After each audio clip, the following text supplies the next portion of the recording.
السلام علیکم ورحمۃ اللہ وبرکاتہ۔ قرآن مجید دلوں کے روگ کے لیے تو شفا ہے ہی، اس میں جسموں کے تکلیفوں کے لیے بھی اللہ نے شفا رکھی ہے۔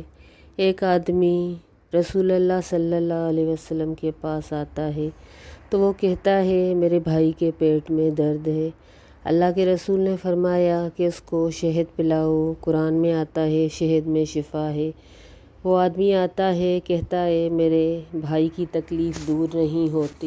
پھر دوسری بار بھی یہی اللہ کے رسول صلی اللہ علیہ وسلم فرماتے ہیں۔ تیسری بار آتا ہے تو اللہ کے رسول فرماتے ہیں کہ یقیناً قرآن سچا ہے، تمہارے بھائی کے پیٹ کا درد جھوٹا ہے۔ اسی طرح سورہ عنکبوت میں آتا ہے کہ ان الصلاۃ تنہیٰ عن الفحشاء والمنکر، کہ نماز تمہیں برائی اور بدی سے روکتی ہے۔ لیکن اگر ایک انسان پھر بھی بدی کیے جاتا ہے، برائی کیے جاتا ہے، گناہ کے کام کیے جاتا ہے، تو اللہ کے قرآن کی بشارت بے شک سچی ہے کہ نماز روکتی ہے فحشاء اور منکر سے۔ لیکن اگر کوئی انسان نہیں رکتا، اس کو نماز نہیں روکتی گناہ کے کاموں سے، تو اللہ اکبر، یہ قرآن سچا ہے، وہ انسان جھوٹا ہے، وہ عاصی ہے، وہ فاسق ہے۔ اللہ کے رسول صلی اللہ علیہ وسلم نے سارے قرآن کی فضیلت بیان کی، لیکن اللہ نے کچھ صورتوں کو دوسری صورتوں پہ فوقیت دی ہے۔ جیسے دنوں میں اللہ نے جمعہ کو مبارک رکھا، اسی طرح مہینوں میں حرمت والے مہینے، اسی طرح حج کا مہینہ، اسی طرح رمضان کا مہینہ دوسرے مہینوں سے افضل ہے۔ اللہ کے قرآن کی کچھ آیتیں قرآن کی دوسری آیتوں سے افضل ہیں۔ آپ صلی اللہ علیہ وسلم ہمیں سورہ فاتحہ کے ساتھ دم کی تعلیم دیتے ہیں۔ جس کو کوئی ڈس جائے، کوئی اس طرح سے موذی، بچھو یا سانپ، تو اس سے بھی سورہ فاتحہ سے دم کیا جاتا ہے۔ نبی کریم صلی اللہ علیہ وسلم کے کچھ صحابہ ایک سفر میں نکلے۔ دوران سفر وہ عرب کے ایک قبیلے کے پاس اترے۔ انہوں نے ان کا مہمان بننا چاہا، لیکن انہوں نے مہمانداری سے انکار کر دیا۔ لیکن اسی رات اس قبیلے کا سردار ڈسا گیا۔ انہوں نے اس کے علاج کے لیے ہر ممکن کوشش کی، لیکن کوئی فائدہ نہ ہوا۔ تو ان میں سے ایک شخص نے کہا جو لوگ تمہارے پاس آئے تھے ان کے پاس جاؤ، شاید ان کے پاس کوئی علاج ہو۔ تو وہ ان کے پاس آئے اور کہا کہ ہمارا سردار ڈسا گیا ہے، ہم ان کے علاج کے لیے ہر کوشش کر رہے ہیں مگر کوئی چیز فائدہ نہیں دے رہی، کیا تمہارے پاس اس کے لیے کوئی علاج کی چیز ہے؟ تو ایک صحابی نے کہا ہاں، اللہ کی قسم میں اسے دم کر دوں گا، لیکن ہم نے آپ سے مہمانی طلب کی تھی، آپ نے ہماری مہمانی نہیں کی، اس لیے اب ہم اجرت کے بغیر دم نہیں کریں گے۔ تو بکریوں کے ایک گلے پہ ان کا معاملہ طے ہو گیا۔ وہ صحابی وہاں تشریف لے گئے اور سورہ فاتحہ یعنی الحمدللہ رب العالمین پڑھ کے پھونک مارتے چلے گئے۔ تو ایسا ہوا کہ گویا سردار کی رسی کھل گئی ہو، وہ اٹھ کے چلنے لگا، تکلیف اور درد کا کوئی نشان بھی باقی نہ رہا۔ تو اس صحابی نے کہا کہ ہم نے اپنی طے شدہ اجرت لی، اور صحابہ نے اس کو آپس میں تقسیم کر لیا۔ جب وہ اللہ کے رسول کی خدمت میں حاضر ہوئے تو یہ ساری بات بتائی۔ اللہ کے رسول نے فرمایا کہ تمہیں کیسے معلوم ہوا کہ اس صورت کے ساتھ دم کیا جاتا ہے؟ تم نے ٹھیک کیا، اور تم نے ان سے اجرت لی، وہ بھی ٹھیک ہے۔ تو آپ صلی اللہ علیہ وسلم نے ازرہ مذاق فرمایا کہ میرا حصہ بھی اپنے ساتھ رکھنا۔ تو یہ فرما کے رسول اللہ صلی اللہ علیہ وسلم مسکرا پڑے۔ اسی طرح صحابی نے ایک مجنون یعنی آسیب زدہ شخص کو بھی اس کے ساتھ دم کیا۔ اسی طرح سورہ بقرہ کی برکتیں ہیں۔ نبی کریم صلی اللہ علیہ وسلم نے فرمایا کہ سورہ بقرہ پڑھا کرو کیونکہ اس کا حصول باعث برکت ہے، اس کا چھوڑنا باعث حسرت ہے، اور ناکارے اس کی طاقت نہیں رکھتے، یعنی بدنصیب ہے وہ انسان جس کو اللہ نے جس کے گھر میں قرآن کریم جیسی عظیم نعمت رکھی اور وہ سورہ بقرہ کو چھوڑ کے اپنے آپ کو خسارے میں ڈالتا ہے۔ اس کو پڑھنا شیطان کو گھر سے بھگانا ہوتا ہے۔ اپنے گھروں کو قبرستان نہ بناؤ۔ یقیناً جس گھر میں سورہ بقرہ پڑھی جاتی ہے اس میں شیطان داخل نہیں ہوتا۔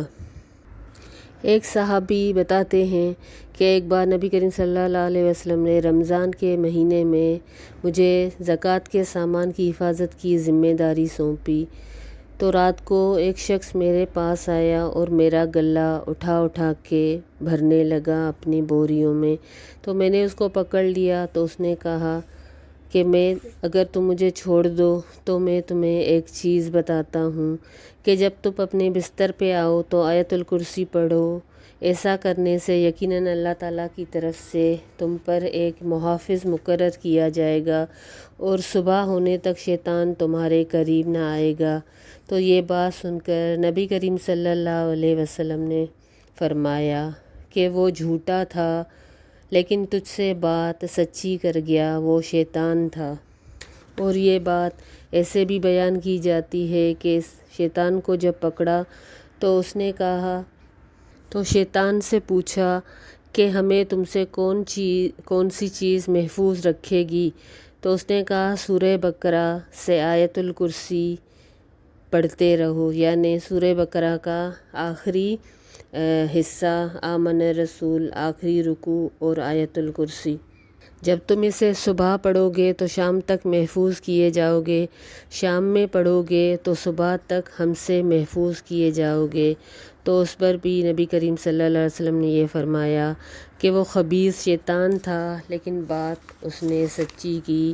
اسی طرح ایک صحابی نے ایک جننی یعنی جن کی بیوی کو پکڑا تو اس نے کہا کہ میں تمہیں ایک چیز یعنی ایک ذکر بتاؤں، اپنے گھر میں آیت الکرسی پڑھا کرو، تمہارے نزدیک شیطان نہیں آئے گا اور نہ ہی تمہیں کوئی چیز نقصان دے گی۔ تو نبی کریم صلی اللہ علیہ وسلم نے سن کر یہی فرمایا کہ وہ تو جھوٹی تھی مگر اس نے بات سچی کہی۔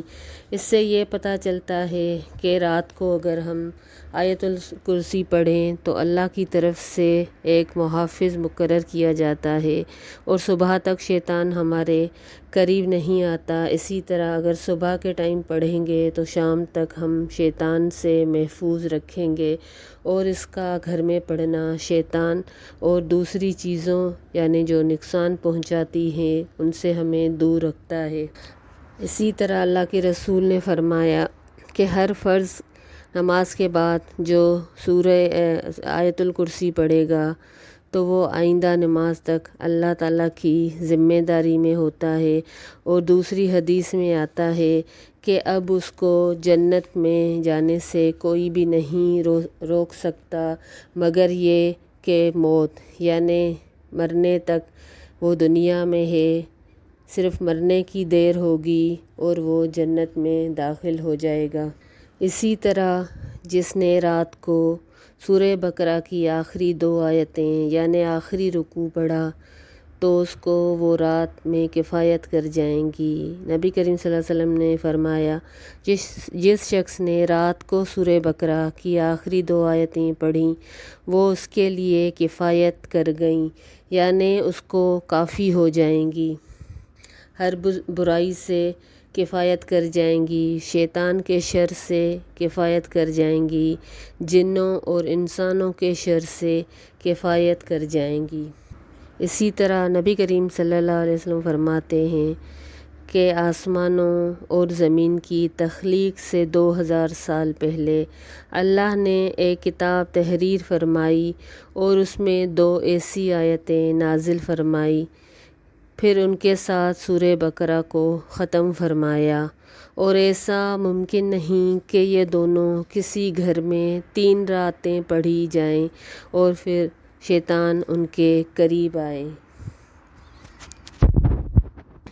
اس سے پتہ چلتا ہے کہ یہ اللہ کے عرش کے خزانوں میں اللہ نے زمین و آسمان کی تخلیق سے بھی 2000 پہلے لکھ دی تھیں، اور یہ کس قدر قیمتی اور گراں قدر آیتیں ہیں۔ ایک بار حضرت محمد صلی اللہ علیہ وسلم کے پاس جبریل آئے تو انہوں نے اوپر کی طرف سے ایک آواز سنی۔ آپ نے سر اٹھایا، پھر کہا، یعنی جبریل نے سر اٹھایا اور کہا کہ آسمان کا یہ دروازہ آج کھولا گیا ہے، آج سے پہلے یہ کبھی بھی نہیں کھولا گیا، اور اس میں سے ایک فرشتہ نازل ہوا ہے۔ اس نے مزید کہا کہ یہ فرشتہ زمین پر نازل ہوا ہے اور آج سے پہلے کبھی بھی نازل نہیں ہوا۔ اس فرشتے نے سلام کیا اور کہا کہ 2 نوروں سے خوش ہو جائیے جو آپ کو دیے گئے ہیں، آپ سے پہلے وہ کسی بھی نبی کو نہیں دیے گئے۔ یہ سورہ فاتحہ، جس کو فاتح الکتاب بھی کہا جاتا ہے، اور سورہ بقرہ کا آخری حصہ ہے۔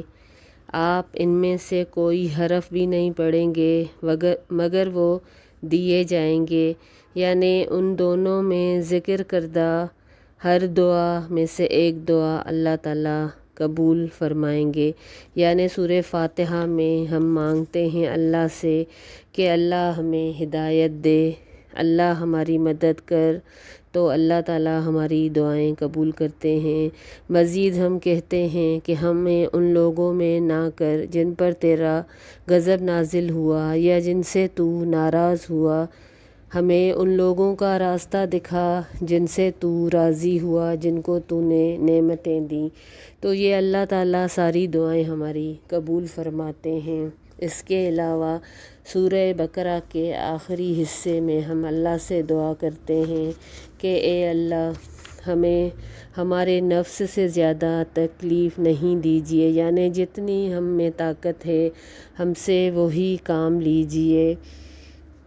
اگر ہم کچھ بھول جائیں یا کچھ ہم گناہ کر بیٹھیں، ہم سے خطا ہو جائے، تو اے اللہ ہمیں معاف فرما، ہمیں بخش دے۔ واغفر لنا، ہم سے درگزر فرما، وارحمنا، ہم پر رحم فرما، انت مولانا، تو ہمارا مولا ہے، فانصرنا علی القوم الکافرین۔ تو اللہ یہ ساری دعائیں قبول فرماتا ہے اور اپنے بندے کو معاف فرما دیتا ہے۔ نبی کریم صلی اللہ علیہ وسلم فرماتے ہیں، قرآن پڑھو کیونکہ وہ روز قیامت اپنے اصحاب کے لیے شفاعت کرنے کے لیے آئے گا۔ 2 روشنی پھیلانے والی یعنی سورہ بقرہ اور سورہ آل عمران پڑھو، کیونکہ وہ دونوں سائے کی مانند یا صف باندھے پروں کی 2 جماعتوں کی طرح اپنے اصحاب کے لیے جھگڑا کریں گی۔ اللہ اکبر! کس قدر بڑی نعمت ہے کہ اللہ کے سامنے وہ صورتیں ہمارے لیے جھگڑا کریں گی، ہماری سفارش کرائیں گی۔ ہم کس قدر خوش نصیب ہیں کہ یہ 2 صورتیں ہم پر قیامت کے دن اپنا سایہ بھی کریں گی اور اللہ کے دربار میں ہماری سفارش کریں گی۔ اس کے علاوہ سورہ کہف کی 10 ابتدائی آیتوں کو پڑھنے سے انسان دجال سے محفوظ ہو جاتا ہے۔ نبی کریم صلی اللہ علیہ وسلم نے فرمایا، جس شخص نے سورہ کہف کی ابتدائی 10 آیتیں حفظ کیں یعنی یاد کیں، وہ دجال سے بچا لیا گیا۔ سورہ کہف پڑھنے سے انسان پر اطمینان نازل ہوتا ہے۔ ایک شخص سورہ کہف کی تلاوت کر رہا تھا اور اس کے پہلو میں 2 رسوں میں بندھا ہوا گھوڑا تھا، تو ایک بادل نے اسے ڈھانپ لیا، پھر وہ بادل قریب اور قریب ہونے لگا تو گھوڑا بدکنے لگا یعنی ڈر گیا۔ تو صبح اس صحابی نے نبی کریم صلی اللہ علیہ وسلم کی خدمت میں حاضر ہو کے یہ واقعہ عرض کیا تو آپ صلی اللہ علیہ وسلم نے فرمایا کہ یہ اطمینان تھا، یعنی وہ بادل اطمینان اور سکون تھا جو قرآن کے ساتھ نازل ہوا۔ آپ صلی اللہ علیہ وسلم نے فرمایا جس شخص نے جمعے کے دن سورہ کہف پڑھی اس کے لیے 2 جمعوں کے برابر، یعنی 2 جمعوں کے درمیان ایک نور چمکتا رہے گا، اور ایک جمعے سے لے کے دوسرے جمعے تک وہ اس نور کے حالے میں رہے گا۔ حضرت ابن عباس سے ایک روایت نقل ہے کہ وہ کہتے ہیں جس نے صبح کرتے ہوئے یاسین پڑھی اسے شام تک کے لیے، اور جس نے شام میں پڑھی اسے رات تک کے لیے آسانی دی جاتی ہے، یعنی وہ سارا دن اس آسانی کے اندر ہوتا ہے۔ صبح پڑھے تو شام تک، شام پڑھے تو رات تک۔ اس کے علاوہ سورہ ملک یہ پڑھنے والے کے لیے شفاعت کرے گی، جیسا کہ پہلے عرض کیا جا چکا۔ نبی کریم صلی اللہ علیہ وسلم نے فرمایا کہ قرآن کی 31 آیتوں والی سورت نے ایک آدمی کی شفاعت کرا دی، یہاں تک کہ اسے معاف کروا دیا۔ وہ سورہ تبارک الذی بیدہ الملک ہے، یعنی یہ وہ سورت ہے جس نے اپنے رب سے پیار بھری حجت کی، ایک آدمی کی سفارش کی، یہاں تک کہ اس کو بخشوا دیا۔ ایک چھوٹی سی سورت ہے جس کو ہم پڑھیں تو یہ ہمیں اعزاز دیا جائے گا۔ نبی کریم صلی اللہ علیہ وسلم فرماتے ہیں کہ ہر رات تبارک الذی بیدہ الملک پڑھنے والے شخص کو اللہ تعالیٰ اس کی وجہ سے عذاب قبر سے محفوظ کر دیتے ہیں۔ اس کے علاوہ نبی کریم صلی اللہ علیہ وسلم رات کو سورہ سجدہ، الف لام میم تنزیل اور تبارک الذی بیدہ الملک پڑھے بغیر نہیں سوتے تھے۔ اسی طرح سورہ کافرون 1/4 قرآن کے برابر ہے۔ نبی کریم صلی اللہ علیہ وسلم نے فرمایا کہ سورہ الکافرون یعنی قل یا ایھا الکافرون 1/4 قرآن کے برابر ہے۔ اس سے شرک سے برات بھی ملتی ہے۔ نبی کریم صلی اللہ علیہ وسلم نے فرمایا کہ ایک صحابی ان کی خدمت میں کہ مجھے کوئی ایسی چیز سکھلائیے کہ میں بستر پر جانے پر اسے پڑھوں، تو آپ صلی اللہ علیہ وسلم نے فرمایا کہ پڑھو قل یا ایھا الکافرون، بے شک اس میں شرک سے برات ہے۔ اسی طرح سورہ اخلاص 1/3 قرآن کے برابر ہے۔ آپ صلی اللہ علیہ وسلم نے فرمایا کیا تم میں سے ایک شخص اس بات کی بھی طاقت نہیں رکھتا کہ وہ رات میں 1/3 قرآن پڑھ لیں؟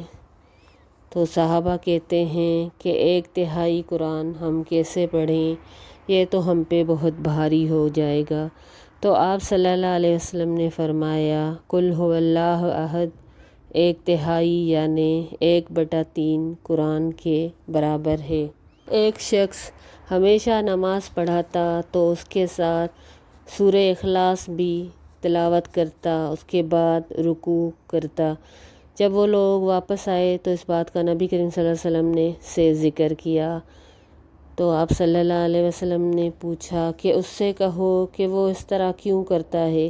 لوگوں نے اس سے پوچھا تو کہنے لگا کیونکہ وہ رحمان کی صفت ہے تو مجھے یہ پڑھنا پسند ہے۔ اللہ کے رسول صلی اللہ علیہ وسلم نے فرمایا کہ اسے بتا دو کہ اللہ بھی اس سے محبت کرتے ہیں۔ ایک بار ایک شخص نے کہا کہ مجھے سورہ اخلاص یعنی قل ھو اللہ احد سے محبت ہے، تو نبی کریم صلی اللہ علیہ وسلم فرماتے ہیں کہ تیری اس محبت نے تجھے جنت میں داخل کروا دیا، یعنی سورہ اخلاص اپنے پڑھنے والے سے اس قدر محبت کرتی ہے کہ وہ بھی اللہ سے سفارش کرا کے اس بندے کو جنت میں داخل کرا دیتی ہے۔ معوذتین یعنی سورہ فلق اور سورہ ناس۔ ایک بار صحابہ کہتے ہیں کہ ہم ایک بارش اور شدید تاریکی والی رات نبی کریم صلی اللہ علیہ وسلم کی تلاش میں نکلے تاکہ وہ ہمیں نماز پڑھائیں۔ انہوں نے جب آپ صلی اللہ علیہ وسلم کو پا لیا تو اللہ کے رسول نے فرمایا کہو، تو انہوں نے کچھ نہ کہا۔ اللہ کے رسول نے پھر فرمایا کہ کہو، تو انہوں نے پھر عرض کیا کہ ہم کیا فرمائیں؟ اللہ کے رسول نے کہا کہو قل هو اللہ احد۔